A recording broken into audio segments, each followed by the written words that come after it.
इस वक्त हम मौजूद हैं चांदनी चौक के कूचा महाजनी में, और जिस तरीके से देश में सोने और चांदी के दाम आसमान छू रहे हैं, उसको लेकर हम सर की दुकान पर आए हैं। जरा सर की दुकान दिखा दीजिए। शंकर आभूषण भंडार है। पिछली बार भी हम सर के पास आए थे।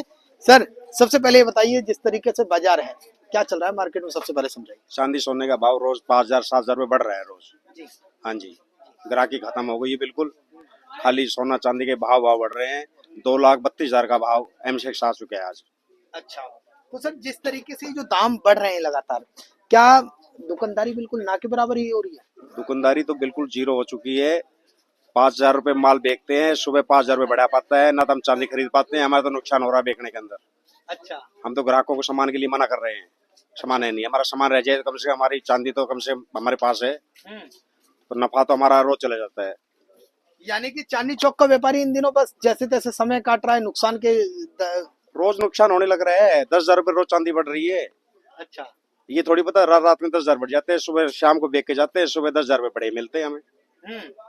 सर, अगर बात की जाए पिछले दिसंबर से 2024 और 2025 यानी एक साल के बीच में 150% से लेकर 170% तक चांदी का दाम बढ़ गया है। क्या कहेंगे कि अभी लोग क्या दाम बढ़ने की और गुंजाइश है कैसे? भाई साहब, रोज 10,000 रुपये बढ़ रहे, इस हिसाब से तो तेजी लग रही है। तो सोच रहे 3 लाख रुपए तक का भाव हो सकता है इस हिसाब से। तो ये तो 15 दिन में हो जाएंगे 3 लाख रुपए। कल में आज में 8,000 रुपये चांदी का भाव बढ़े है। अच्छा, तो क्या लगता है जिस तरीके से, अच्छा जो ग्राहक है उन्हें अभी खरीदना चाहिए, जिस तरीके से रूस यूक्रेन में लगातार, इजराइल ईरान में लगातार युद्ध हुआ, आर्थिक दबाव बढ़ा, तो क्या लगता है क्या सोना चांदी जैसे ही दाम बढ़ेगा तो क्या दुकानदार और जो खरीदार हैं दोनों पर एक तरीके से जोर पड़ने लगे? अब खरीदार तो ये सोच रहे हैं भाव और बढ़ेगा, वो तो बेचारे ले रहे हैं अब सामान, आ रहे कभी और बढ़ जाए और बढ़ जाए, वो देख के भाई ले लो, भाव बहुत तेज हो जाएगा। तो इससे भी थोड़ा फर्क पड़ रहा है। लोग बाग चांदी खरीद रहे हैं, जिसको 5 किलो लेनी है वो 2 किलो 3 किलो इन्वेस्ट कर रहे हैं, अब पैसे बैंक से निकाल के अब चांदी सोने में लगा रहे हैं। अच्छा अच्छा अच्छा, आपका कहने का मतलब है कि जिस तरीके से सेंट्रल बैंक हो गया या तमाम जो अब बुलियंस का काम रह गया है, अब आप कह रहे हैं कि जो व्यापारी है वो शुद्ध सोना खरीदता है, चाहे वो सिल्वर हो चाहे ईंट हो, उसमें शुद्ध सोने में निवेश कर रहा है, वैसे बच रहा है। हाँ, सोने चांदी शुद्ध खरीद रहे हैं। अच्छा। हाँ, जेवर नहीं खरीद रहे अब सबको पैसे इन्वेस्ट कर रहे हैं। आज चांदी आज ले लेंगे 2,32,000, कल हो जाएगी 2.5 लाख 3 लाख, फिर उसको बेच देंगे। सर, कई बार मन भी टूटता है। मन तो रोज टूट रहा है। कल माल बेच के गए थे, अब चांदी नहीं खरीद पा रहे, तो हमें तो नुकसान हुआ, फायदा थोड़ी हुआ है। माल बेच के खुशी होती है, हमें तो दुख हो रहा है। अच्छा। हाँ जी, क्या करें। ठीक है। व्यापारी कह रहे हैं कि जिस तरीके से फायदे के लिए बैठे हैं लेकिन लगातार नुकसान झेलना पड़ रहा है, और इसके पीछे कई कारण है। देखिए, व्यापारी कह रहे हैं कि क्या कारण है ये तो मैं साफ तौर पर नहीं बता पाऊंगा, लेकिन हम आपको समझा देते हैं। देखिए, दरअसल क्या होता है ना, जब अंतरराष्ट्रीय बाजार में सेंसेक्स में उतार चढ़ाव होता है, या जिस तरीके से ये जो अंतरराष्ट्रीय देशों के बीच ये जो उथल पुथल होती है, राजनीतिक दबाव होते हैं, ऐसे में क्या होता है कि आदमी बहुत सुरक्षित निवेश करना चाहता है, और सुरक्षित निवेश क्या होता है, वो सोने और चांदी में दरअसल पैसे लगाता है। इस लिहाज से लगातार सोना और चांदी का दाम बढ़ रहा है। सर, जिस तरीके से सोने के दाम आसमान छू रहे हैं, सबसे पहले समझाइए कि काम धंधा कैसे, क्योंकि व्यापारियों से बात करते हैं तो अक्सर कहते हैं कि लगातार नुकसान हो रहा है। किसी को कोई नुकसान नहीं है भैया। सोने का भाव जितना बढ़ेगा, प्रॉफिट का मार्जिन उतना बढ़ जाएगा, और कस्टमर को भी थोड़ी परेशानी है, बट बहुत बड़ी परेशानी नहीं है। हर चीज में प्रोडक्ट के दाम बढ़ रहे हैं, डॉलर के रेट बढ़ रहे हैं, तो सोने के भी बढ़ रहे हैं, चांदी के भी बढ़ रहे हैं, तांबे के भी बढ़ रहे हैं, सबके बढ़ रहे हैं। और जब बढ़ना अच्छा ही है, घटना बुरा है। सर, जिस तरीके से व्यापारी कह रहे हैं कि अब लोग बुलियंस में काम करने लग गए हैं, अंतर्राष्ट्रीय राजनीतिक दबाव होता है और तमाम तरीके के एक्सक्यूजेस हैं, कह रहे हैं कि अब दाम भी लाल, ग्राहक भी लाल, अब नुकसान। कोई ग्राहक बिल्कुल लाल अच्छा लग रहा है। अच्छा। उसको लाल है, खुशी से लाल, उसके प्रोडक्ट के दाम बढ़ रहे हैं। अच्छा। किसी को कोई फर्क नहीं है, सबको परचेज करना है, करेगा। कोई आज बुलियन कर रहा है, कल उसको ज्वेलरी में कन्वर्ट करेगा तो है ना प्रोडक्ट। तो सर, एक चीज और समझाइए, जिस तरीके से देखिए पिछले अगर 2024 के दाम की बात की जाए तो 86,000 रुपए के आसपास दाम चल रहा था, जो वर्तमान में 41 के आसपास है फाइन क्वालिटी का, यानी कि 60 से 70% के दामों में इजाफा हुआ है। क्या इसका असर देखने को मिला है, या काम धंधा सामान्य जैसे पहले था वैसे ही? काम धंधा बिल्कुल सामान्य है, काम में कोई फर्क नहीं है, सब प्रभु की दया है। ये तो तेजी मंदा आता रहता है, जाता रहता है। क्या लगता है कि दाम में अभी ठहराव आएगा या दाम और ऊपर जाएगा? भैया मैं 200 रुपये तोले से काम कर रहा हूँ और 200 रुपये तोले वाला 1,40,000 रुपये हो गया, तो भी पहले से ज्यादा सोना बिकता है। सोने में बिकने में कोई कमी नहीं है, सब लेडीज है तो सोना है, जरा भी फर्क नहीं है। जरा भी फर्क नहीं, मेरे को नहीं लगता। ठीक है।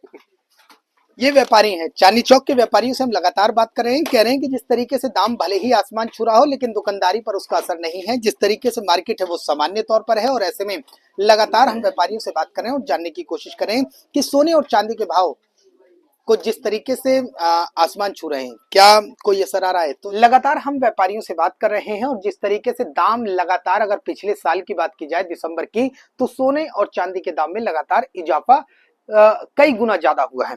ऐसे में एक व्यापारी और है हमारे साथ, कि क्या कुछ कहना है। भैया, जिस तरीके से दाम लगातार बढ़ रहा है, कहीं रुकने का नाम नहीं ले रहा है, क्या कहेंगे? क्या दाम नहीं रुक रहा है तो क्या ग्राहक रुक जा रहा है? देखिए कि मतलब दाम तो कहीं नहीं रुक रहा, पर ग्राहक भी अब थोड़ा थोड़ा रुकने लग गया है।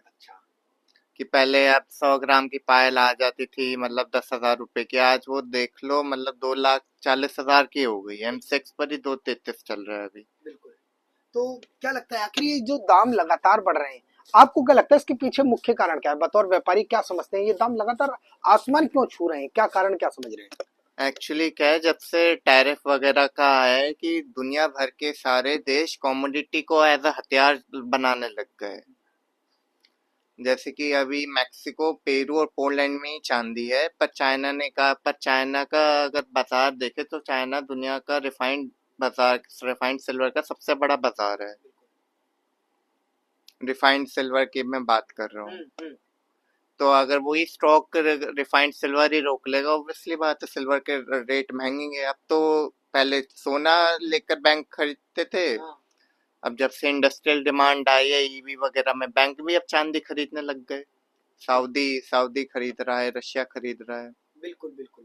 तो जिस तरीके से सेंट्रल बैंक खरीद रहा है लगातार, क्या होता है ना कि कस्टमर को रिटर्न इंटरेस्ट में नहीं मिल पाता, तो इन्वेस्ट लोग बुलियंस में करना शुरू कर देते हैं। और ये इस हिसाब से ETF वगैरह आजकल देख लो 5,000 रुपए की भी चांदी खरीद सकते हैं ETF पे लोग। बिल्कुल, कोटक, टाटा वगैरह तमाम बैंकों के ETF है, तो उनकी वजह से भी बहुत तेज उछल मार है। क्या लगता है कि ये दाम जिस तरीके से आसमान छुएंगे, अब कहीं कब जाकर स्थिर होंगे? क्या स्थिर होंगे या लगातार ही छुएंगे आसमान?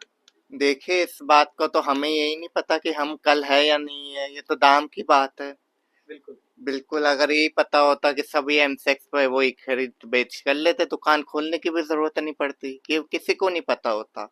अब यहाँ से अगर 20,000 रुपए की मतलब 20-25,000 रुपए घट जाएंगे तो सोचेंगे घटने का मौसम है, ये किसी को नहीं पता होता। कमोडिटी मार्केट इस बार का बहुत तेज है, चाहे सोना लो, चांदी लो, चाहे कॉपर में तेजी ले लो। क्या इसका असर व्यापारियों पर भी पड़ रहा है? क्या ग्राहक अब आ नहीं रहे तो व्यापारी का क्या नुकसान हो रहा है? व्यापारी का तो हो ही रहे वो नुकसान रहा। आप देखो कि हमें मिलेगा 4-5 किलो चांदी में, आप बाई चांस से 1-1.5 किलो चांदी का ले आए, अब मैं वो 2-2.5 घंटे में बुक नहीं कर पाया, खरीद नहीं कर पाया, ग्राहक थे वगैरह थे, इतने में 8,000 ऊपर, 9,000 ऊपर, यही तो होता आ रहा है। तो ये चांदनी चौक के व्यापारी हैं, कह रहे हैं कि जिस तरीके से जो दाम है लगातार आसमान छू रहे हैं, लेकिन कब स्थिर होंगे ये भी कह पाना संभव नहीं है। कह रहे हैं कि हमें अपना नहीं पता कि हम आज हैं कल नहीं हैं, या नहीं है, कि कह रहे हैं एक संशय की स्थिति बनी हुई है।